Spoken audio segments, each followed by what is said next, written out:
What's up, YouTube? My name is Rodney, and I'm making this video for people who want to get into the military or back into the military who have an RE Code 3 or who need a waiver, because I had to get a waiver to get back into the military and I had an RE Code 3. Now, everyone's situation is different. There's all types of waiverable situations where one would need a waiver, right? Maybe it's an injury, maybe it's some sort of conduct. I know a lot of people have a lot of things like a criminal record that they need to get like expunged, or they need the case to be closed. I know people who had like shoulder surgery or knee surgery who needed documentation or anything like that, right? So I'm gonna make this video for people who need that waiver. Now, of course, my certain situation's not gonna be identical to yours. It could be, but probably not. But the principles and rules and steps that I followed are definitely going to need to be something you need to follow. And I'm going to give the philosophy behind it, because at the end of the day, when we go to a recruiter's office, their job is to put the most eligible person into the military. And right off the bat, if we're not eligible to get into the military, it makes their job that much harder, right? Their job is to put the most eligible person into the military, and right away, we're not eligible at all. So we have to do our part to get into the military. I think a lot of people go to recruiters and like want to treat them as like their mommy, or like someone who needs to take care of them. Yes, recruiters will go above and beyond for some soldiers that they see potential for, like especially when it comes to losing weight. If you need to lose a little bit of weight, recruiters will pick you up and take you to work out and those sorts of things. Losing weight is simple but not easy. Simple because we know how to lose weight, eat less, train more, right? But not easy because it takes a lot of willpower for a person to change their habits, right? But when it comes to other things like medical or conduct, those are a lot of things that you have to do and that your recruiter has no control over. So you can't put the power in their hands when they don't have the power to change that at all. Recruiters are different, right? They're not all the same. Some will really go above and beyond. Some will be very truthful with you, and some will work hard to get you into the military. Now, luckily, I had two recruiters for both times of me getting to the military, right? One when I was 19 and now, 18, and now when I'm 30, who really wanted to work with me to help me get into the military. But this time around, it was a little bit harder. So I am prior service, and I got a general under honorable conditions discharge from the California Army National Guard about 6 to 7 years ago. Now, you can get those discharges for many reasons. It's not the worst discharge, it's not the best discharge, but it's something that you're gonna need to explain to an employer down the road.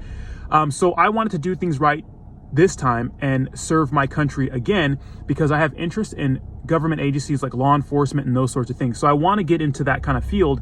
And I feel that the best thing for me to do is to get back into the California Army National Guard and do the best I can as a soldier, which is my goals are to become an officer and become a law enforcement officer in the city I live in. Those are my goals.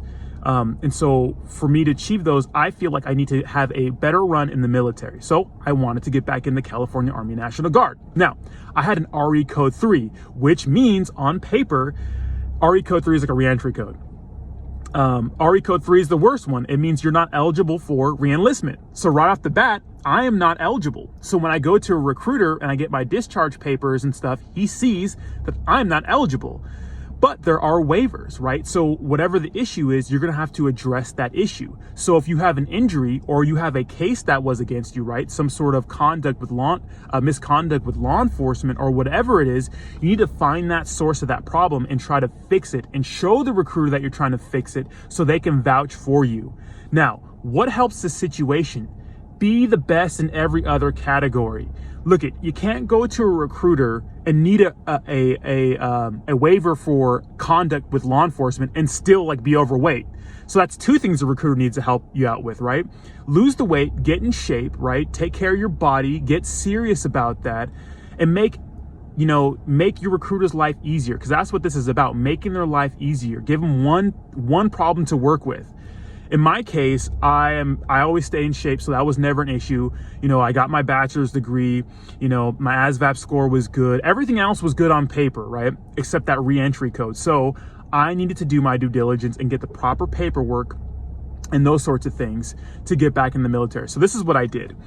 My recruiter told me the problem. Okay, hey, you need to, write to the California Army National Guard and tell them why you think you should be given another chance, because this is what this is. This is another chance. They're doing me a favor, right? I'm not doing them a favor by joining, although I'm going to be a great soldier down the road. And I think that I definitely will be a asset to the California Army National Guard. But as of right now, they're doing me a favor. They're giving me a second chance to be part of the military again and be better this time.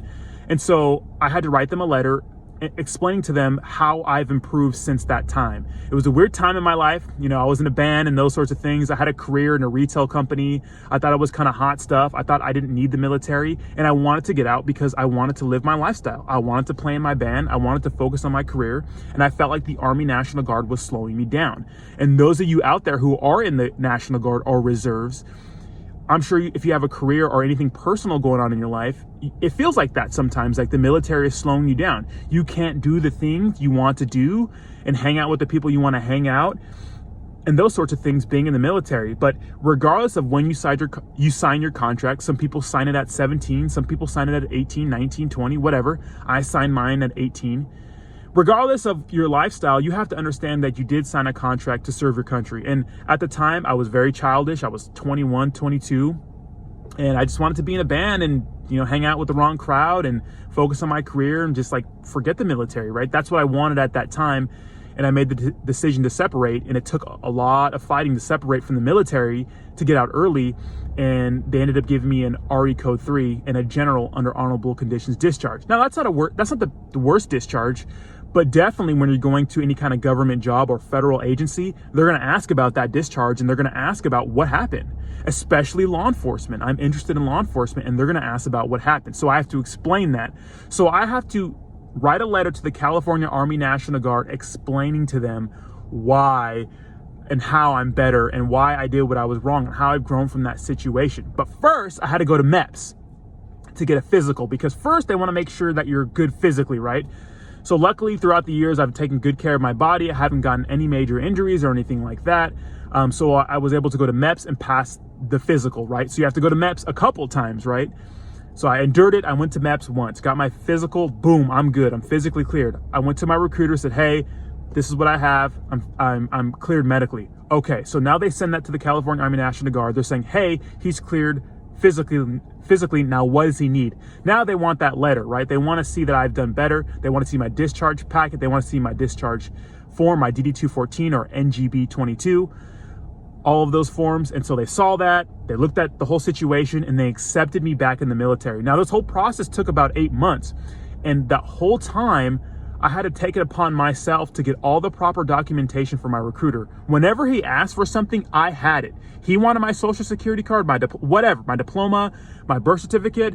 I went that same day. I just, told my boss, hey, I got to go do some paperwork. Or I did it the next day at the very least. I got on it. I made his life easy. Whenever he needed something, I made it easy. Now, recruiters get busy again, and right away, you're not their first priority. So what you need to do is be persistent with them. You have to kind of nag them. I would call my recruiter every 2 weeks, say, hey, what's the status of my waiver? Or, hey, how's it going? Sometimes they just forget about you, right? Because they're doing you a favor. So you got to help them out. So, hey, what's the status of my waiver? Hey, what paperwork do you need from me? I was always on my recruiter's butt, making sure that he was doing his part and getting me back in the military. And all that persistence paid off when I was contacted by my recruiter saying, hey, you got accepted back. We're going to go to MEPS and swear you in. We're going to select your MOS, yada, yada, yada. So I was stoked. But the principles remain the same. The moral of the story is, when you need a waiver to get into the military, whatever it is, you have to do what you have to do on your part, everything, and not make excuses to make your recruiter's life easier. You need to make sure you have your proper documentation. You need to make sure you can pass the PT test, that you can pass the ASVAB, right? Make your recruiter's life easier. Make those other things one less thing you need in order to get into the military. Whenever they need you, answer the call, right? If you're serious about being in the military, right? If you're really serious about serving your country and getting to the military, you have to make it a priority and do what you have to do to get in. So I hope you guys liked the video. I know I kind of went on here for a while, but it was a big step in my life.